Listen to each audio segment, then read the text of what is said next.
નમસ્કાર મારા વાલા ગુજરાતી મિત્રો, જાગો જોગી જાગો ચેનલમાં આપનું સ્વાગત છે.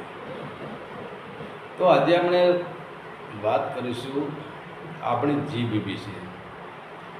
આ જીભ એક એવી ગ્રંથિ છે, એક એવી શક્તિ છે, એક એવી ચાવી છે કે જે આપણને અખંડ આનંદમાં રાખી શકે છે. આપણને ધરતીનું ગુરુત્વાકર્ષણ બળ છોડાવીને છેક આકાશમાં એટલે પરમાત્મા સુધી પહોંચાડી શકે છે. પણ આજે આપણે જોઈએ કે આજે આપણે વિજ્ઞાનને કેટલી હરણફાળ ભરી છે. વિજ્ઞાનની હરણફાળ અલૌકિક છે. એને વિજ્ઞાનને લોખંડને પણ આકાશમાં ઉડાડ્યું છે. એક લોખંડના પાટા ઉપર દોડી રહ્યું છે. અને આજે જો આ મોબાઈલની આપણે જોઈએ કે વગણ વાયરે મોબાઈલમાં આપણે ગમે ત્યાં આખા વર્લ્ડનો આપણે ઇતિહાસ આ મોબાઈલમાં જોઈ શકીએ છીએ. વિજ્ઞાન કેટલું આગળ પ્રગતિ કરી રહ્યું છે. બીજા નંબરે આજે તમે અભ્યાસ જુઓ. પહેલાંના અભ્યાસો બધા સાદા હતા. અત્યારે MBA BCom BA BEd કેટલા બધા ગ્રેજ્યુએશન કેટલા બધા અભ્યાસો આગળ વધી ગયા છે. તો વિજ્ઞાન પણ આગળ વધી રહ્યું છે, અભ્યાસ પણ આગળ વધી રહ્યા છે. માણસના અંદર જે પહેલાંનું જે જ્ઞાન નહોતું, આજે એને બહારનું જ્ઞાન, મતલબ એ જ્ઞાન પણ માણસ જ્ઞાની પણ થઈ ગયો છે. આટલું બધું હોવા છતાં પણ વિજ્ઞાન ચંદ્ર પર પહોંચી શક્યું. વિજ્ઞાન જે આપણે ખગોળશાસ્ત્રી છે એ ખગોળશાસ્ત્રને એ અભ્યાસ નીચે બેઠા બેઠા ખગોળનો અભ્યાસ કરી શકે છે. સૂર્ય ચંદ્ર તારા નક્ષત્ર ગ્રહોનો અભ્યાસ કરી શકે છે. કયા ટાઈમે શું બનવાનું છે, કયા ટાઈમે સૂર્યગ્રહણ કે ચંદ્રગ્રહણ કે બીજું કોઈ જે ક્રિયા બનવાની હોય એનો ક્યાસ કાઢી શકે છે. તો આજે આપણે જો કે આટલું બધું આપણે આગળ નીકળી ગયા છે, આટલું બધું આપણે પ્રગતિ કરી શકીએ છીએ. અને આપણે પૃથ્વીથી લઈને છે ચંદ્ર સુધીની આપણે યાત્રા કરી ચૂક્યા છીએ. તો આપણે બધા જ ફર્યા છીએ, પણ હજુ આપણે એક વસ્તુ સુધી પહોંચી શક્યા નથી કે આપણે દૂરની વસ્તુ જોઈ છે, પણ આપણી મુખની અંદર જ એક અમૃતનું બટન છે, એક શાંતિનું બટન છે કે જે બટન આપણું આધિ વ્યાધિને ઉપાધિમાંથી આપણને મુક્ત કરી શકે છે. અને જે બટન જે આપણા શરીરને નિરોગી, સ્વસ્થ, સંપૂર્ણ રીતે સ્વસ્થ રાખી શકે છે, એ બટનને આપણે શોધવું જ ભૂલી ગયા છીએ. તો આજથી જ્યારે વિજ્ઞાન 5000 વર્ષો પહેલાં વિજ્ઞાન હતું જ નહીં, એ ટાઈમે કહેવાય છે કે આપણા જે ઋષિમુનિઓ, આપણા સંતો હતા, અને એ ઋષિમુનિઓ, એ સંતોએ, એ ગુરુઓએ જેને જન્મ લીધો અને જન્મ લીધા પછી જેને એમ લાગ્યું કે આ શરીર મને મળ્યું છે, જગતના કલ્યાણ માટે કંઈક કરતો જાઉં, તો આવા ઋષિમુનિઓ વિચાર તો કરો. એ ટાઈમે જંગલમાં રહીને એક લોક કલ્યાણ માટે, લોક જાગૃતિ માટે આવા તો અસંખ્ય પ્રયોગો ઋષિમુનિઓએ, સંતોએ કરેલા છે. અને એમાં એક પ્રયોગ કર્યો છે આજથી 5000 વર્ષ પહેલાં. જે પ્રયોગ કર્યો કે જે જીભ છે અને જીભનો તાળવાનો જે સંપર્ક થાય છે, અને જીભ તાળવા સાથે જ્યારે ચોંટે છે ત્યારે એમાંથી એક જીભ એક એવો બટન છે કે આપણી મહાઉર્જા જેને આપણે કહીએ છીએ, એ મહાઉર્જાનો સ્ત્રોત આપણા અંદર એ એન્ટર કરી શકે છે. મહાઉર્જાનો જે અમૃતની વર્ષા જે આપણે કહીએ છીએ, એ અમૃતની વર્ષા આપણા તાળવામાં જ થઈ રહી છે. પણ એ આપણી જીભ એક કેન્દ્ર છે, એક જે તાળવાનું જે એક બટન છે. તમે જુઓ કે આપણી ત્યાં લાઇટ તો ચાલુ જ હોય, પણ જ્યાં સુધી આપણી આંગળી, જે આપણી સ્વિચ હોય, એ સ્વિચ તરફ આપણી આંગળી જતી નથી, આપણી આંગળી સ્વિચ દબાવતી નથી, ત્યાં સુધી એ સ્વિચમાંથી પાવર સપ્લાય થતો નથી ને આપણો બલ્બ ચાલુ થતો નથી. એમ રીતે જેમ આપણી આંગળીથી આપણે સ્વિચ ચાલુ કરીએ છીએ, એવી જ રીતે આ જીભ એક એવી વસ્તુ છે કે જે આપણા તાળવાની અંદર એક બટન છે, જેને આપણે અમૃત દ્વાર કહીએ છીએ. અને એને આપણે સંતોએ એને ખીચડી મુદ્રા કીધી છે. તો આપણી જીભ નીચેની તરફ હોય છે, તો સંસાર તરફ હોય છે. આપણી ઉર્જા સંસાર તરફ હોય છે, પણ એ જ જીભને જો આપણે તાળવે લગાવી દઈએ અને એ હવે અહીંયા આપણે જે આ અહીંયા કહીએ છીએ ભવર અહીંયા ત્રિકુટી કહીએ છીએ, એ ત્રિકુટીના નીચે અહીંયા જે અહીંયા આપણે ખાડો છે, અહીંયા આ ઉર્જા અહીંથી જ અમૃતની જે વર્ષા છે, અમૃત ધારા છે, અહીંથી જ એ ઉર્જા આપણા શરીરમાં ઉતરે છે અને આપણી જે અંદરની તાળવાની જે બે ગ્રંથિઓ છે ત્યાંથી જ એ ઉર્જા નીચે ઉતરે છે. અને આમે તમે જુઓ, આજે આપણે જોઈએ કે તમે આપણે ઘણી જગ્યાએ તમે મીડિયામાં જોયું છે કે ભાઈ તમારા જ શરીરને હૃષ્ટપુષ્ટ અને વ્યવસ્થિત રાખવું તમારે કોઈ દવાની જરૂર નથી.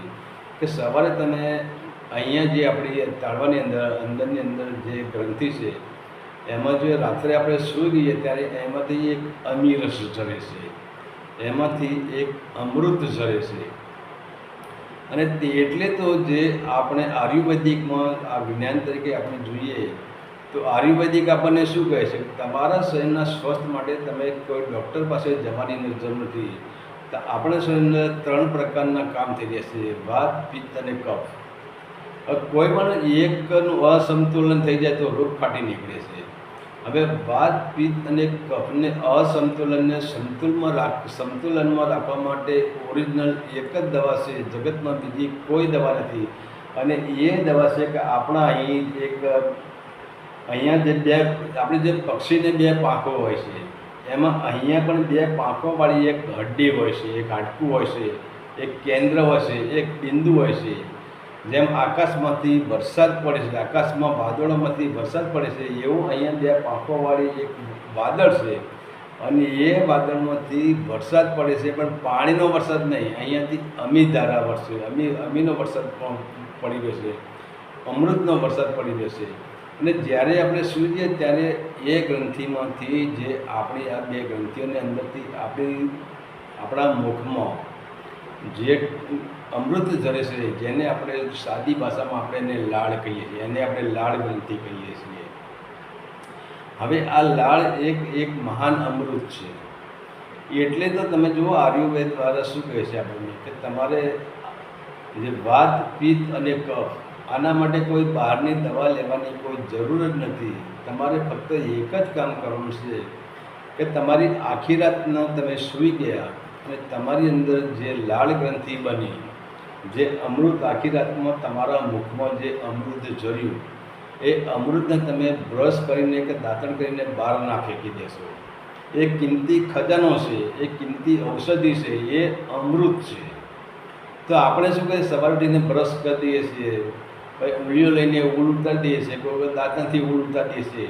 ભાઈ એ ઊલ એ આપણો કિંમતી ખજાનો છે.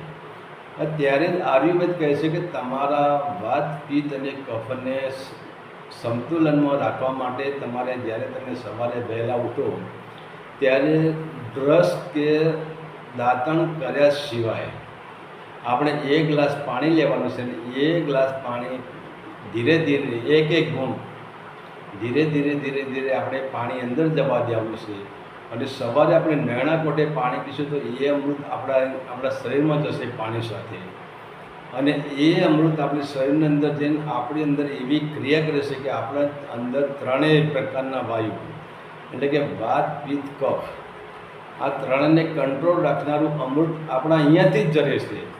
પણ હવે આપણે જોઈએ છીએ ને કે આપણે ગમે ત્યાં ફરી રહેશે. પણ હવે કહેવાનો મતલબ આ તો આપણે લાડની વાત કરી, પણ હવે જો સત્યને જાણવું હોય તો આજે જુઓ કે સત્યને જાણવા માટે આપણે કેટલા આડંબર કરીએ છીએ.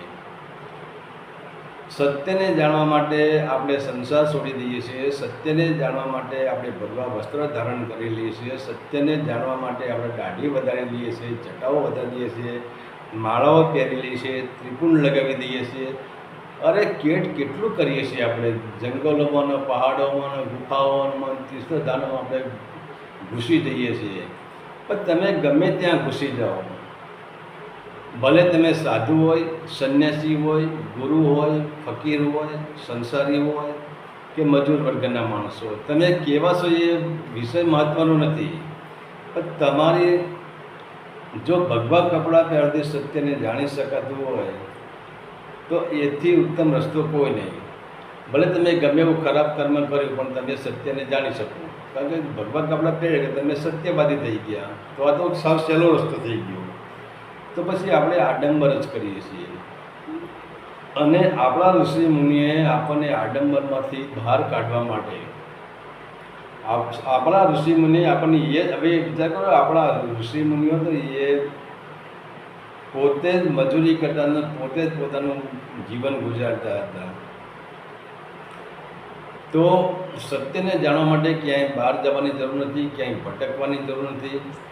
અરે જો તમે તમારી પ્રત્યે તમે પોતે તમે સજાગ થઈ જાઓ તો તમારે એવા કોઈ લગભગ કોઈ ગુરુની જરૂર નથી. કારણ કે ગુરુ શું છે, ગુરુ સાચા ગુરુ જબલ જ તમને મળી જશે.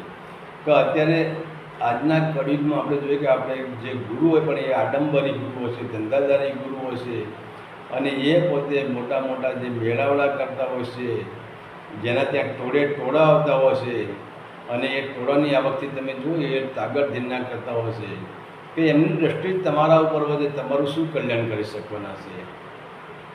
તો કહેવાનો મતલબ સંતોએ જે આપણા ઋષિમુનિ આપણને કહ્યું કે તમારે ક્યાંય દોડવું ના પડે અને તમારે સંસાર છોડીને ભાગવું ના પડે, તમારે ભગવા કપડાં પહેરવા ના પડે, તમારે જટાઓ વધારવી ના પડે, તમારે દાઢી વધારવી ના પડે, અને તમે સંસારમાં રહીને કામ કરીને તમે અમૃતને પામી શકો છો. તો વિચાર કરો, ઋષિમુનિઓએ આપણા માટે કેટલા પ્રયત્ન કર્યા છે, અને એ પણ પ્રયત્ન સાવ સહેલા જ છે. ઋષિમુનિએ જે મુદ્રાઓ બનાવી છે, 108 મુદ્રાઓ બનાવી છે, એ આપણા શહેરના 107 જે એક્યુપ્રેશર જે ઋષિમુનિઓએ જે સંશોધન કરીને આપણને બહાર જાહેર કર્યા છે, આમાં ક્યાંય મહેનત કરવાની આવતી નથી, આમાં ક્યાંય પદ્માસન કે લગાવવાની આવતી નથી, આમાં ક્યાંય ગુરુ કરવાની આવતું નથી, કંઈ આવતું નથી.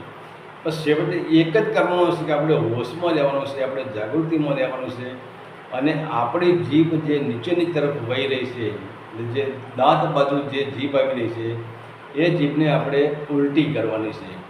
એટલે કે જે આપણું તાળવું છે એ તાળાના ભાગે જીભને સ્પર્શ કરવાનો છે.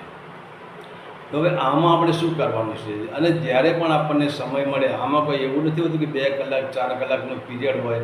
હા, શરૂમાં આપણી જીભ જે આપણે તાળવે અડાડવાની કોશિશ કરીએ, પ્રયત્ન કરીએ, એમાં આપણને કંટાળો આવશે, થોડો થાક, જીભ ઉપર થાક લાગશે. પણ તમે વિચાર કરો, તમે પોતે ટ્રાય કરી જુઓ કે તમે કોઈ એવો તમારા ત્યાં એવો પ્રસંગ બની ગયો કે તમારા મન ઉપર આઘાત લાગી ગયો કે એવી કોઈ ઘટના ઘટી ગઈ, એ ટાઈમે તમારે આ તમારું જે દુઃખ છે એ વારંવાર એ દુઃખના વાદળો તમારા મગજમાં, જેમ આકાશમાં વાદળો આવે છે અને દોડે છે, એમ એ દુઃખના વાદળો તમારા જ્યાં એવો કોઈ કિસ્સો બની ગયો, એવું કોઈ દૃશ્ય બની ગયું, એવો કોઈ સંયોગ બની ગયો, એના વાદળો તમારા અંદર દોડતા હોય છે. પણ એ ટાઈમે તમે પ્રયોગ કરી લો કે આ વાદળોથી મુક્ત થવું, આ દુઃખમાંથી મુક્ત થવા માટે અને આનંદમાં રહેવા માટે શું કરવું? તો કંઈ જ કરવાની જરૂર નથી. એ ટાઈમે આપણી જે જીભ છે એને આપણે તાળવે લગાવી દેવાની છે. અને ઇમરજન્સી, જેમ તમે અહીંયા તમે સ્વિચ પાડો અને ગોળો થાય, તમારો બલ્બ પ્રકાશિત થઈ જાય, એમ તમારી જીભ તમે તાળવે લગાવી દો. અને તાળવે લગાવ્યા પછી તમારા મનમાં જો તમે એકદમ શાંતિ થઈ જશે. તમારા મનની અંદર વિદ્યુત ધારા, અમૃતની ધારા વહેવા મળશે. અને બારમાં જ આપણા જે વિચારો હતા, આપણું જે દુઃખ હતું, એ બારમાં ત્યાં ગાયબ થઈ જશે. તો સ્વાસ્થ્ય માટે પૈસા ત્યાંને જો બીજા નંબરે જોઈએ કે કોઈ દિવસ પૈસાથી સ્વાસ્થ્ય ખરીદી શકાતું નથી. તમે જુઓ, જે આપણી શરીરની અંદર રોગ થવાનું મુખ્ય કારણ છે કફ, પિત્ત ને વાયુ. પણ તમે જુઓ, જો પૈસાથી જો સ્વાસ્થ્ય ખરીદી શકાતું હોય, એનો ઓપરેશન કરવાથી જો સ્વાસ્થ્ય ખરીદી શકાતું હોય, સ્નાયુઓ બદલવાથી કે તમારા શરીરના સ્પેર પાર્ટ બદલવાથી જો સ્વાસ્થ્ય ખરીદી શકાતું હોય, તો પહેલી જ વાત જે છે કે મરે તો ગરીબ વર્ગના માણસો જ મરે, અમીરોનું મૃત્યુ થાય જ નહીં. કેમ કે અમીરોને તો કોઈ પણ તકલીફ થઈ જાય તો એ પૈસા આપીને સ્વાસ્થ્ય ખરીદી લે, એમને મૃત્યુ આવે જ નહીં. પણ ગરીબોની પાસે પૈસા ન હોય તો એ કોઈ પ્રકારની સર્જરી કરી જ ના શકાવીને મરી જાય. પણ સ્વાસ્થ્ય પૈસાથી ખરીદી શકાતું નથી. અને જો સ્વાસ્થ્ય પૈસાથી ખરીદી શકાતું હોય તો બીજા બધાના મા બાપ મળે, પણ કોઈ છે ડૉક્ટરની માએ મળે નહીં, ડૉક્ટરના બાપે મળે નહીં, ડૉક્ટરની પત્ની મળે નહીં, ડૉક્ટરનો દીકરો મળે નહીં, ડૉક્ટર પોતે મળે નહીં, કે બહારના સ્વાસ્થ્યને કંઈ લેવા દેવા નથી. એટલે કે સ્વાસ્થ્ય પૈસાથી ખરીદી શકાતું નથી. અને એવી જ રીતે આપણે જોઈએ, આનંદ પણ બહારથી ખરીદી શકાતો નથી. તમે તમારા જીવનમાં કોઈ દિવસ આનંદ જોયો? તમને એમ લાગે છે કે કેમ આનંદ તો અમે જોઈએ છીએ ને, અમારા ઘેર દીકરાનો દીકરો જન્મે તો અમે આનંદમાં હોઈએ, અમારા દીકરીના લગ્ન કરીએ તો અમે આનંદમાં હોઈએ, અમારા દીકરાના લગ્ન કરીએ તો અમે આનંદમાં હોઈએ, અમારા કંઈક સારું કામ થાય તો અમે આનંદમાં હોઈએ, અમે ઘેર દેવી દેવતાના યજ્ઞ કરાવીએ તો પણ અમે આનંદમાં હોઈએ. તમે આનંદમાં એક આપણે બેહોશી છે. તમે વિચાર કરો, તમે જ્યારે આનંદમાં હોય છો તો એ આનંદ શુદ્ધ આનંદ હોતો નથી. જ્યારે તમે તમારા દીકરી કે દીકરાના લગ્ન કરો છો, કે જ્યારે તમારે ત્યાં દીકરો જન્મે છે, કે કોઈ પણ તમારા ત્યાં શુભ પ્રસંગ આવે છે, તમે જે આનંદ કરો છો એના અંદર અહંકાર ભરેલો હોય છે. તમે જગતને બતાવો છો કે મેં આમ કર્યું ને મેં આમ કર્યું ને, એ આનંદ નથી. આનંદ છે પણ એ આનંદ મલિન આનંદ છે. અને જેમાં મલિનતા ભરેલી છે એ આનંદ તમને સુખ આપી શકે છે, પણ એ સુખ તમને મળતું નથી. તમે દીકરાના લગ્ન કર્યા અને દીકરાના લગ્ન પાસે તમે ભરઘોડા કાઢ્યા, બેન્ડ બાજા લાવ્યા, ધામધૂમ કર્યું, આમ કર્યું તેમ કર્યું, પણ એ શાંતિ કોને, આનંદ કોને મળ્યો? તમને મળ્યો. તમારી ચેતનાને, તમારા મનને આનંદ મળ્યો.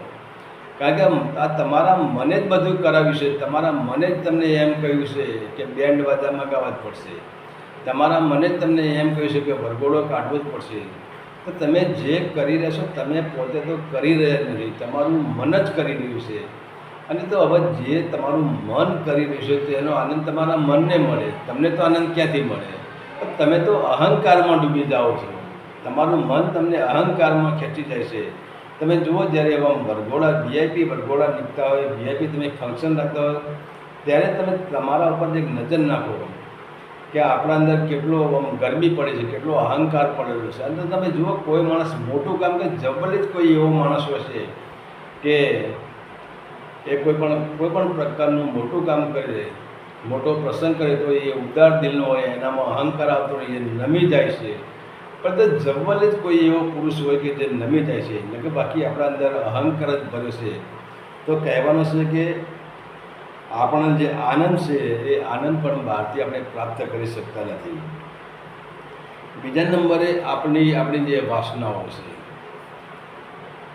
એ આપણી વાસનાઓ કેવી છે? આપણી વાસનાઓ પાણી જેવી છે. પાણીનો એક ગુણધર્મ છે કે નીચેની તરફ વહેવું. હવે અહીંયા આપણી વાસનાઓ ક્યાં ઉત્પન્ન થાય છે? પિંડમાં. બ્રહ્માંડમાં તો કોઈ વાસના થતી, પિંડમાં વાસના થાય છે. હવે પિંડ એટલે બ્રહ્માંડ એટલે આપણે આકાશ જોઈએ, અને વાસનાઓ એટલે આકાશમાંથી જે વરસાદ થતો હોય, જે વરસાદનું પાણી પડતું હોય એને આપણે વાસના માની લઈએ. તો આકાશમાંથી નિરંતર જે વરસાદ થાય છે વાસના એ ક્યાં? પાણી વરસાદ નીચેની તરફ આવે છે. એમની આપણા મનના અંદરથી જે વાસનાઓનું ઉદ્ભવ સ્થાન કેન્દ્ર છે, એ વાસનાઓ જે ઉત્પન્ન થાય છે વરસાદના ટીંપા બરોબર, એ વાસનાઓ આપણી ક્યાં જાય છે? એ વાસનાઓ આપણી નીચેની તરફ હોય છે. તો હવે આ વાસનાને ઉપર ચડાવવા માટે ઘણા બધા પ્રયત્ન છે, પણ એમ છતાં એક જ પ્રયત્ન એવો છે કે આપણી જીભને આપણે તાળવે લગાવી દઈએ, અને આપણું જે તાળવામાં જે બટન આવ્યું છે, જેની અમૃત વર્ષા કહીએ છીએ, જેની પ્રેમ વર્ષા કહીએ છીએ, અને જે વર્ષાથી આનંદનું ફૂલ ખીલે છે, અને એ જ તાળવે જો આપણી જીભને આપણે લગાવી દઈશું તો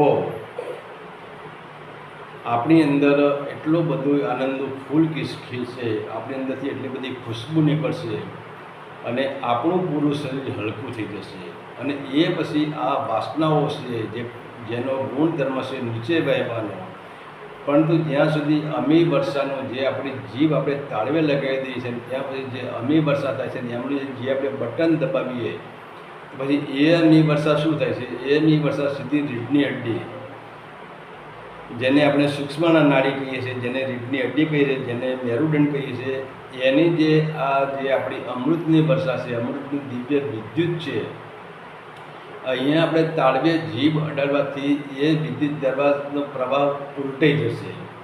જે વિદ્યુત ધારા આપણા મુખમાં આવતી હતી અને એ તમે તાળવે તમે જીભ લગાવશો એટલે ઓટોમેટિક તમારું મન શાંત થઈ જશે. કે અંદર જે કચરો છે, જે અમી વિદ્યુત ધારા છે, એનાથી એ કચરો સાફ થઈ જાય અમૃતથી. અને એ વિદ્યુત ધારા જે અમી વર્ષા છે એ આપણી સૂક્ષ્મના નાડીની બાજુમાં, અંદર નહીં, સૂક્ષ્મના નાડીની બહાર, જેને આપણે મેઘા નાડી પણ કહીએ. આપણે મેઘા નાડી વિશે આપણે બીજો એક વિડીયો બનાવીશું. મેઘા નાડીની પણ આપણે તમને સમજાવીશું કે મેઘા નાડી શું છે. તો એ મેઘા નાડીનું કામ આ મહા ઉર્જા કરે છે.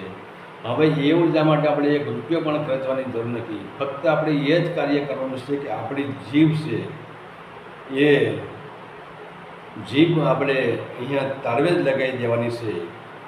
અને એ જીભ ઉપર હોય છે ત્યારે કહ્યું ને કે આપણી જે સૂક્ષ્મના નાડી છે એ પણ સક્રિય થઈ જતી હોય છે. અને આપણા જે ચક્રો હોય છે, હવે વિચાર તો કરો, આ અમી વર્ષા જેને અમૃતનો જે કુંભ છે એમાં કેટલી તાકાત છે, એમાં કેટલી ઉર્જા ભરેલી છે, એમાં કેટલી શક્તિ છે. ખાલી એક જ પ્રયોગ કરવાનો છે. અગર આપણી જીભ આપણે તાળવી અડાડી દઈએ તો એ ઉર્જા છે કે આપણી મૂલાધાર ચક્ર, જેને આપણે કુંડલીની શક્તિ કહીએ છીએ, એનો એ અમી વર્ષા, એ વિદ્યુત વર્ષા, જે અમી વર્ષાની એની અંદર વિદ્યુત પડી, તો પાણીમાં પણ એનર્જી પડેલી છે. હવે આપણે જે બહારનું પાણી જોઈએ એમાં પણ એનર્જી પડેલી છે. અને પાણીને તમે શું માનો છો? પાણી પીવાની તમારી જેવી રીત, તમે જુઓ, એ તમે પાણી પીવો, ભલે તમે સીધા સાદા સરળ સ્વભાવના રહ્યા, પણ તમે એક પ્રયોગ કરો. તમે જ્યારે પાણી પીવો, કાચના ગ્લાસમાં પાણી લો કે કોઈ પણ પાત્રમાં તમે પાણી લો, એ પાણીમાં જોઈને તમે 10 ગાળો બોલો, અને 10 ગાળો બોલ્યા પછી એ પાણી તમે પીવો. તો એ પાણી તમારા અંદર જશે એટલે તમારા મગજ ઉપર લોડ આવશે, તમારા મગજ ઉપર ગાળો દેવાની ઈચ્છા થઈ જશે. તમારા મગજમાં ગાળો દેવાની ઈચ્છા જ નથી, તમારું મન શુદ્ધ હતું. તો પાણી અંદર ગયા પછી તમને ગાળો દેવાની ઈચ્છા કેમ થઈ ગઈ? તમારા મોઢે દિભસ્ત સવાલ કેમ આવ્યો? કે પાણીનો પ્રભાવ. કે તમે પાણીમાં જોઈને તમે 10 ગાળો બોલ્યા છો, તમે પાણીને ગાળો દીધી છે. પાણીમાં તમારી ગાળોનું વાઇબ્રેટ થયું છે અને તમારા શરીરમાં સક્રિય બને છે. એમ પાણીની અંદર પાણી પોતે જ, જેમ આપણે પાણી પોતે કમ્પ્યુટર છે, પાણીની અંદર એટલી શક્તિ છે કે એ કમ્પ્યુટરને એમાં તમે જે ડાઉનલોડ કરો એ તમારા મગજ શક્તિ સુધી પહોંચી જાય છે. અને તમારું જો તમે પ્રેમથી પાણી પીવો, અને તમે પાણી પીધા, આપણે પહેલાં પાણી પીધા પહેલાં ગ્લાસમાં દ્રષ્ટિ રાખો. 2 મિનિટ માટે કે 1 મિનિટ માટે પાણીમાં દ્રષ્ટિ રાખવાની. એ દ્રષ્ટિ એટલી પવિત્ર, ભલે કોઈ મંત્ર બોલો કે ના બોલો એ મહત્વ નથી, તો પાણીને પ્રેમથી જુઓ. અને એવું લાગે તો ઓમનો ઉચ્ચારણ કરો, પાણીમાં દ્રષ્ટિ રાખો અને ઓમનું ઉચ્ચારણ કરો. તમે જુઓ, સંતોનો પીરિયડ છે. તમે જો સંતોને કોઈ પણ માણસ દુઃખી જાય, કોઈના અંદર કોઈ નેગેટિવ ઉર્જા આવી ગઈ હોય, તો આજે પણ તમે જુઓ, ઘણા ભૂવા ભોપારા કે ઘણા જે ગોરી માણસો, ઘણા તાંત્રિક સાધનો માણસો હોય છે, ઘણા એવા માણસો એ શું કરે છે, પાણીનો ગ્લાસ લેતા હોય છે, એમાં પછી દ્રષ્ટિ નાખે છે, દ્રષ્ટિ નાખીને મંત્ર બોલે છે અને સામાવાળાને પાણી પી દે છે, એનું કલ્યાણ થઈ જાય છે. તો કહેવાનો મતલબ આ કલ્યાણ ક્યાંથી થયું? કે પાણીની એક ઉર્જા છે. તો એવી જ રીતે આપણી અંદર જે અમીર જરી રહી છે, એ તો આ તો જળ છે. અને જે આપણી અંદર જે ત્રિકુટીમાંથી આપણી જે અમી વર્ષા થઈ રહી છે, આપણી અંદર જે અમી વર્ષાનું બટન છે, અમી વર્ષાનો એક છિદ્ર છે, 2 છિદ્ર છે, એક છિદ્ર ને 2 પાંખો એટલે 2 છિદ્ર છે. અને જીભ તમે તાળવે લગાવો એટલે 2 છિદ્ર બંધ થઈ જાય છે. અને એ છિદ્ર બંધ થઈ જાય છે કે એમાં જે અમી વર્ષા થાય છે, એમાં જે વિટો પાવર પડેલો છે, એ વિટો પાવર છે કે આપણી મેરુદંડમાંથી પાછળ થઈને આપણા જે મગજની શક્તિને કંટ્રોલ કરે છે અને મગજને સ્થિર કરશે. મગજને સ્થિર કરીને શક્તિ પછી મેરુદંડમાં ઉતરે છે, રીઢની હડ્ડીમાં ઉતરે છે, મૂળાધારમાં ઉતરે છે. અને એ જ શક્તિ આપણી કુંડલીની શક્તિને પણ જાગૃત કરી શકે છે. તો આપણે પ્રયાસ કરવાનો છે.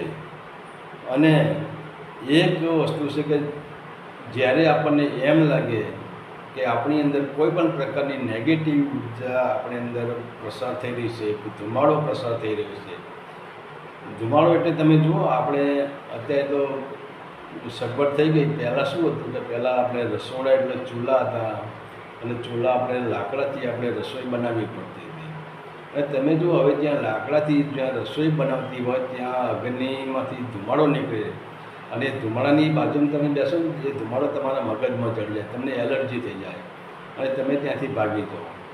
એવો આપણો જે નેગેટિવ ધુમાડો છે, જેને આપણે કાર્બન ડાયોક્સાઇડ કહીએ છીએ, આવા જે નેગેટિવ આપણા અંદર વિષય વાસનાના, કામના, ક્રોધના, અહંકારના, રાગના, દ્વેષના, છલ કપટના જેવા ઘણા પ્રકાર નેગેટિવ ધુમાડા આપણી અંદર ફરી રહ્યા છે.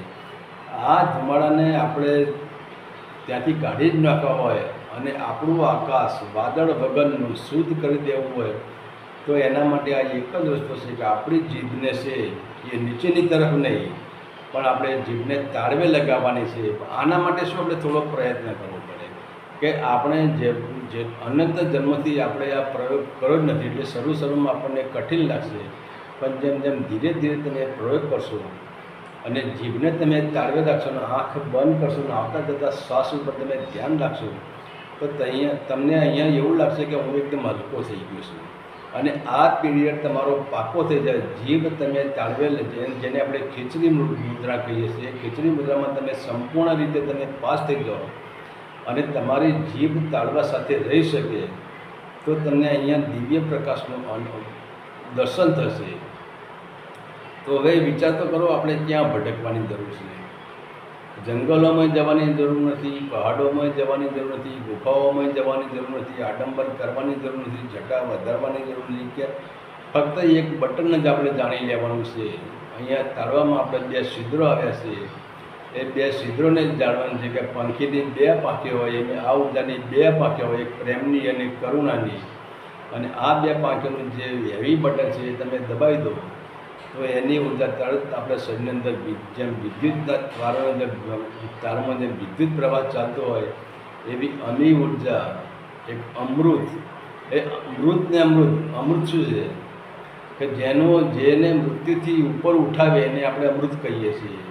અને મૃત કોને કહીએ છીએ કે જે આપણને 5 તત્વની અંદર રમાડે એને આપણે મૃત કહીએ છીએ. અને 5 તત્વથી જે શક્તિ આપણને ઉપર ઉઠાવે એને આપણે અમૃત કહીએ છીએ. તો આ એક સામાન્ય પ્રયોગ, પણ આને થોડું પ્રેક્ટિકલ કરો, થોડો અભ્યાસ કરો, અને અભ્યાસ કરો તમે આનો સ્વ અનુભવ કરો, તો જ તમને ખ્યાલ આવશે. હરિ ઓમ તત્સત. આદેશના પ્રણામ.